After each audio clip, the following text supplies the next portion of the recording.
There are 4 rose leaves on the stage. My OCD is acting up. At least I know I got it, right? Hey, everybody.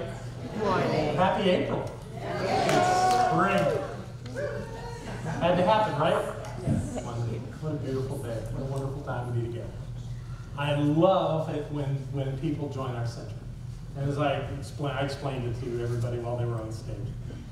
One thing that I do is when I hug each one, and I tell them in class usually that it's mandated they have to hug me when we do this ceremony. They don't ever have to hug me again if they don't want to, but they do when they become members. Because what I say to them is welcome home. That's right. And I mean that. And home is an important concept for human beings. We all have our idea of what that means, how that fits. For me, when I think of home, I still go back to my parents' house that I moved into with them when I was 3. And I remember when my mom sold that house, it was a challenge for me. I mean, I didn't question her or anything. I just felt this sense of loss. I felt like, golly, I've gone in that house free will my entire life, and now it's somebody else's. And Barbara and I, after my dad passed, Barbara and I spent some time over there. My dad had always kept the front yard well landscaped, and it kind of had deteriorated since his passing. And Barbara and I went over there and re-landscaped the whole front yard and really made it beautiful. And we were proud of it. And I loved every chance I could go by there when we were living in Miami and see it. I would go, yeah, we did that. And it felt really good. But when she sold it, after we had moved up here, and she moved up here, I felt this disconnect. And so Barbara and I went over there. She said, it was Barbara's idea. She said, why don't we go by? Just knock on the door.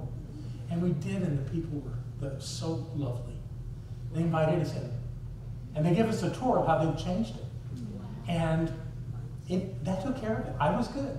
It was in good hands now. I knew it. It wasn't lost anymore. I was fine. Isn't that weird how we do these games? Yeah. But it was important to me because home is important. And Barbara and I have a beautiful home right across the parking lot. You know that. And we love that house. But I gotta tell you, this place, when we're in here, is more home to me than anywhere I know. Yeah. This is home right here, being with you. And I want to talk about that because I want to make a distinction between this idea of the home that we originate from and the home that we create. Anybody here not have parents at some time or another? Okay, you're all human. We all have parents. And some of us have siblings, and some of us experience grandparents, and those are our primary relationships at the early time of our lives. These are the people that help us set our sights on how life should be. Right or wrong, good or bad, doesn't matter. We rely on them to find our way in our early years. Sometimes we figure out we want to do the opposite of what they do, but even at that, they're acting as our models and giving us direction. And it's all good, and there's value in that. But what I've discovered is that doesn't necessarily last a lifetime. How many of you here today, and I know there's some, have a direct blood relative in the room with you here today? Margaret and Barbara. We got somebody right here. Good, good, good. You got your mom, right? Excellent. Okay. Anybody else got a see? So in this big room of all of us, that's how many blood kin we have here. That must mean that at some point we have this separation from those folks to some degree. And I'm not saying that's good or bad. It has its place in our experience. And it isn't always pleasant. I mean, family reunions, anybody relate? I've counseled many people on while they were preparing to go to a family reunion. No, don't give your power away. Don't let them see you how you were when you were 8. Don't do that. Know who you are. And there's always a blessing of being with those folks that we grew up with. And then, of course, we have our children. Some of us have children, and some of us have extended family, cousins, aunts, uncles, those folks. Those are part of our blood family, our family of origin. but still not the primary people often in our lives. So I'm thinking about this. I did a little research, and I came up with some interesting stuff about families in America and how it's changing. Nearly half of adults ages 18 and older are single, and half of those will remain living alone for the rest of their lives.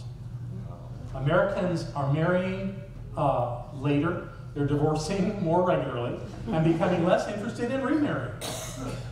Research, I think it was a Pew Research Institute, suggests that today's young adults, by the time they're 50, a quarter of them will have chosen not to marry and will never marry. This isn't just an American phenomenon. Listen to the statistics that are worldwide. Since 1980, a number of one-person households worldwide has grown from 118 million to 321 million, and will rise to nearly 340 million by 2020. Now there's 7 billion people on the planet, so it's not this vast majority. But the reason is that this idea of family and its structure originally and still in many parts of the world exists for survival's sake. Because you need that family to run the farm or to run the family business, because most people earn their own money through their own entrepreneurial efforts. And you need more than one person to make that happen in many, many cases, and family is how that happens. So that structure is still there worldwide, but the idea of people living alone is growing. So I wanted those of you that do live alone to know that you're on the cutting edge of societal trends. So that's the way to look at it. Look at the numbers. Married couples with children from 1970 to 2012, declining. Married couples without children has remained about the same. They're offset because of what's below them, but that's about the same amount of the bar. And other kinds of families, meaning two same-gendered parents as another kind of household is growing. You can see that that gold line or yellow line is getting wider as we move forward, and then people living alone is the thing that's growing the fastest. So counting on the traditional family model is changing. It's changing in our world. So what do? Well, we move to the idea of family of choice. We do it differently. We create our own families. We choose those that we want to spend time with. And it seems to be working. Many families of choice, it's been proven through research, really do provide a meaningful way for people to get through emotional and financial challenges. And also to provide a place to celebrate when things are going on. We create that circle of influence in our lives so that we can have people that we trust, that share our values, and that we can come together with and celebrate life. That's a good thing. Center for Spiritual Living Asheville is a family of choice. That's who we are.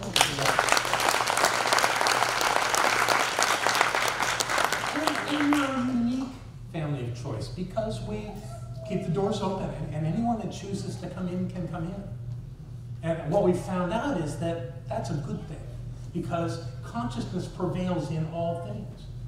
So the people that come in the door are here to be a part of what we're doing. Now that doesn't mean everything. Someone may disagree. It doesn't mean that everything is always sweetness and light. Of course not. But the beauty of who we are here is that we have a philosophy of principles that we learn when we come here. And they help us. And then we have the opportunity to practice them in a safe environment with one another. And that's what makes the difference.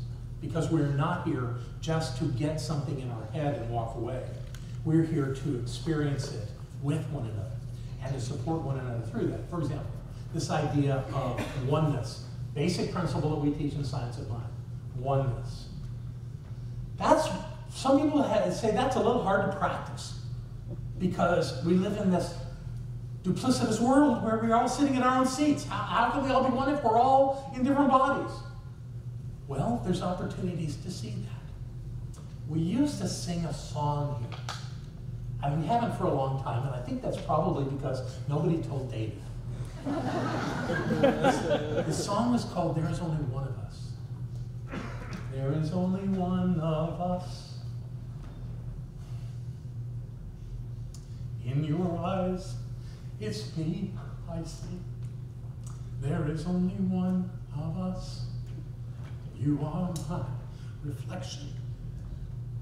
There is only one. Simple little song. We sang that for the first time the day that the night after 6 young men had broken into this building. And we told them, it was actually a week later, but we told them that one of the ideas of not being prosecuted was to come be in the room with us. And they did, and we sang that song. And it was so amazing that people that had done something that was as aggressive as breaking into our building were loved by us so much that it freaked them out. And their lives were changed forever. This is the oneness that we teach.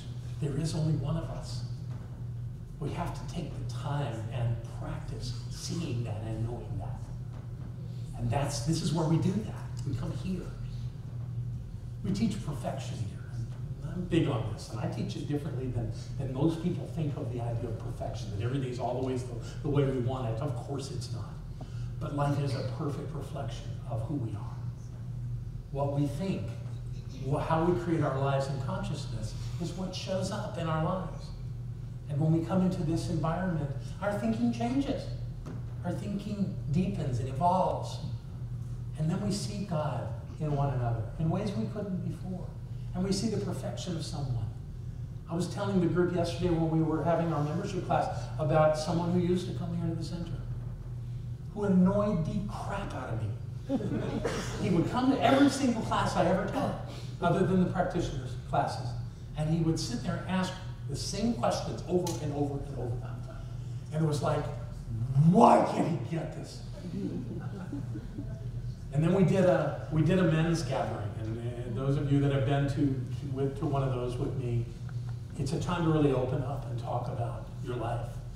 And this guy came, and he talked about being adopted, and even before that, being in an orphanage, and how when he was adopted, his parents told him all the time he was worthless.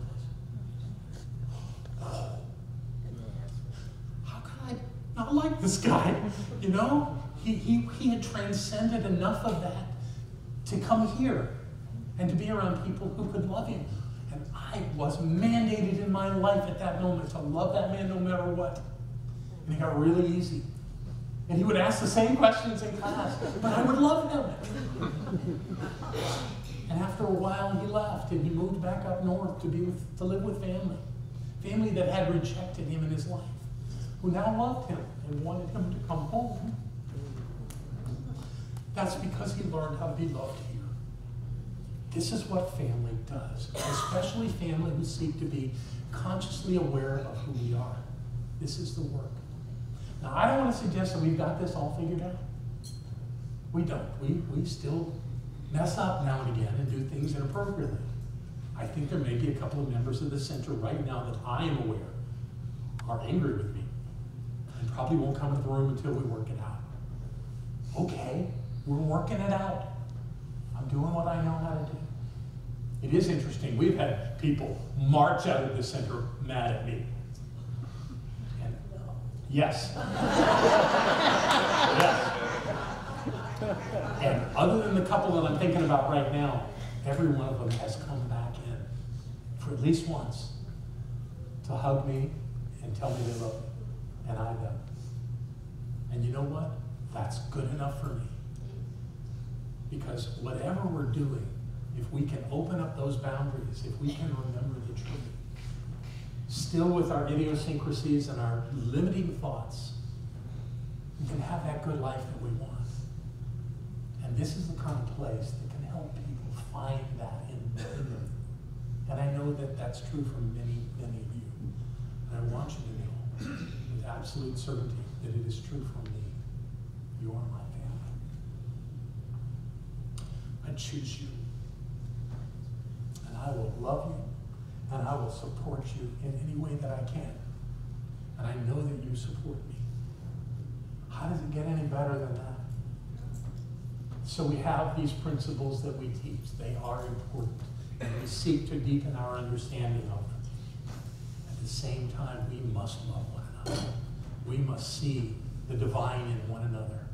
We must live from that place if we're going to have the life that we seek. And let go of those judgments as best we can, and remember the truth of one another and of ourselves. And when we do, God shows up big time. So thank you to you, 6, that joined today. That is deeply important. And thank you all who are members of this center. You're making quite a family here. And the depth and the breadth of who we are continues to show up in a big way. And you, the 10,000 people each month that come onto this website and look at these messages and our classes and everything else, you're our extended family too. So love yourself, love one another. Love yourself.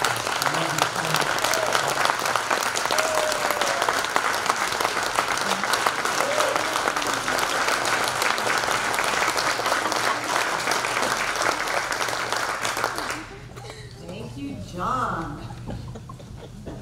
And now as our welcomers come forward, who's here for the very first time? You had such a great idea to come to Center for Spiritual Living Asheville. The person in the back of the room, 2 people in the back of the room. Welcome, welcome, welcome. I want to introduce Maggie and Andy from Foothills. From the Denver area. They go to Foothills Center for Spiritual Living in Evergreen.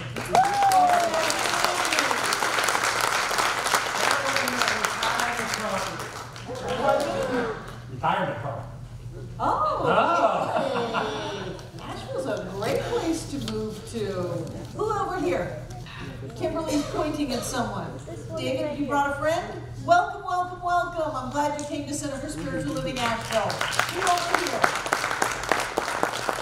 I want you to know that I think, and I love Judy, this is the best center ever. I want you to know that simply by walking in these doors, you have experienced a change in consciousness that will shift your life.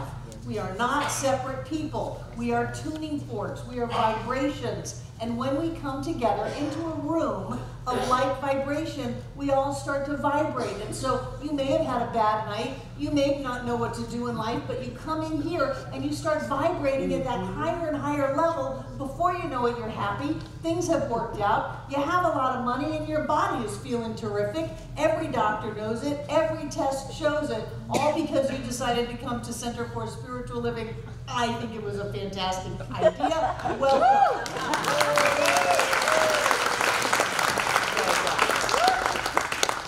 And now I'd like to invite our prosperity acceptors to come forward. Take out what you're going to give.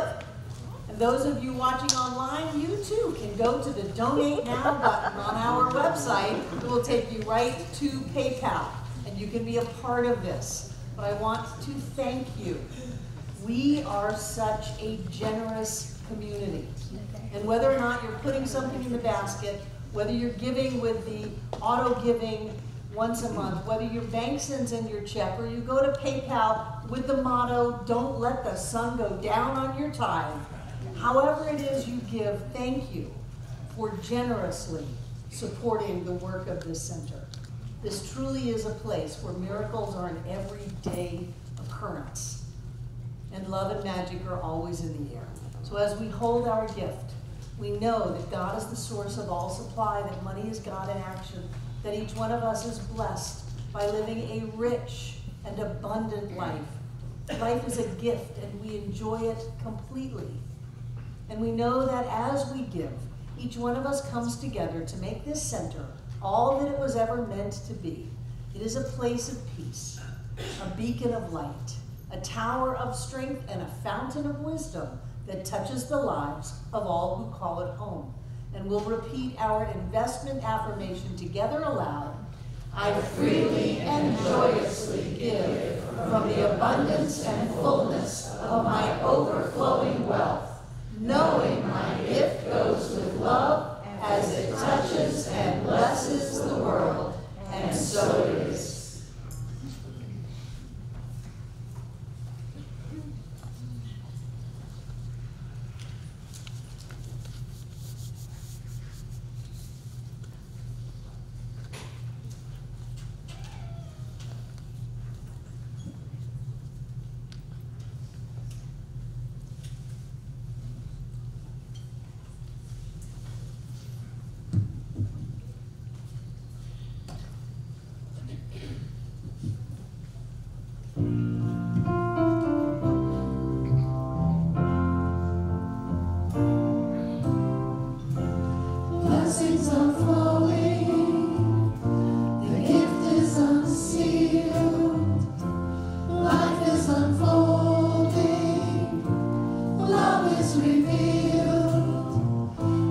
generous hearts. Thank you for letting your love be made manifest so that we can have a building and doors and electricity and open up and connect with everyone here. I am so grateful that we get to have this center. It doesn't just happen.